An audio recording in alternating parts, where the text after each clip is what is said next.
starting to do a little roundup in the garden. You can see this crazy bed back here. Look at that. That's tomatoes and peppers on the ground and in the air. And I just wanted to talk about Swiss chard for a half a second. This is the Swiss chard I planted back in, what was it, April or late April? It's the same Swiss chard. The same Swiss chard. And I have some still over there, although that one's pretty much been given to the bugs. Eat that one, leave these alone. I'm clipped it back and hoping that I can go ahead and have it go through fall. I mean, let's see if it comes back. We could not keep up with eating it. Swiss chard is definitely prolific and more than we could keep up with, but I'm going to tell you, we're planting it again next year because it's unstoppable, unstoppable. I just switched this bed over, pulled everything out. I did not have time to do seeds this year with everything that's been going on, so I just bit the bullet, which wasn't too hard to bite, and picked up some fall stuff. We've got curly kale and Brussels sprouts and cauliflower, broccoli, red romaine, and iceberg lettuce. I wasn't going to push too hard. This winter, we need to concentrate on the rabbit hutch, the sheep shed, and hopefully before spring of next year, this area, which was supposed to be the last of our raised beds in the raised bed ranch, well, when Mr. Blue Jeans had his moment, we weren't able to do anything, and that turned into Jurassic Garden. So that will be the next raised extension of the raised bed ranch. That's what I'm going to call it anyway. More of my tomato cages that fell over, cattle panels next year for sure. The yellow pear.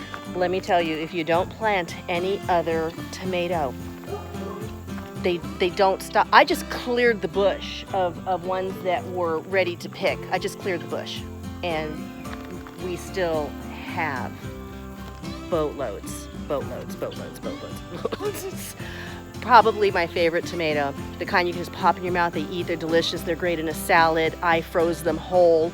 I threw them in salsa. I was running short on yellow tomatoes, so I threw these in a fresh salsa that I made. I will never be without planting a yellow pear. This year I only planted one because I knew last year how much they produce. I'm planting 2 next year. Just got this bed here finished, ready to plant. Probably this will be broccoli and either the curly kale or cauliflower. I think my skinny raised bed back there that gave us all that delicious zucchini that you all saw will probably have a couple of cauliflower and a couple of more beds over here that I'm going to clear out. We'll see if they take anything this year or not. So I guess 2021 will be the year of the winter garden and trying cold frames. Can't do it this year. But I just wanted to show you where we're at. What a difference. I am tickled pink with the amount of things we've canned, with the growing. Oh, you know what? Before I let you go, I want to show you I've never planted any kind of bean before. The pintos have been coming up amazing. I'm adoring the pintos. We love pinto beans. But this is my first planting of bush beans. Let me get you in here. I got a cage around it. Let me get you in here. Here we go. Look, I am so excited. I'm gonna pick some tonight and we're gonna have them. Look at that. If I can get the leaf out of the way. Yeah, that is super, super exciting for me. A little bit of garlic, and I'm gonna give those a little saute. I've got a few green onions that I planted, and a black-seeded Simpson lettuce that I planted from seed that is doing okay. I think it should look a little hardier, though it might be me, but I need to give it a little bit of love. And here's the green onions that are coming up. Oh, and I planted a pumpkin, a sugar pie pumpkin. And look at that. So I should be able to at least make a pumpkin pie or two, if not maybe do some canning. But I was pretty tickled about those bush beans, so I wanted to show them to you. Here's one of the next beds I'm going to clean up. These are the volunteer Swiss chards that I let the bugs have at it. And my oregano is going strong. This is the oregano from last year that I never pulled out, and I have gotten two dehydrators full of oregano from this. So more Christmas presents. Because, my goodness, I don't think, I've got a lifetime of oregano going on with this plant. So there you go. That's pretty much the garden right now. I did not do well with my lavender. It died.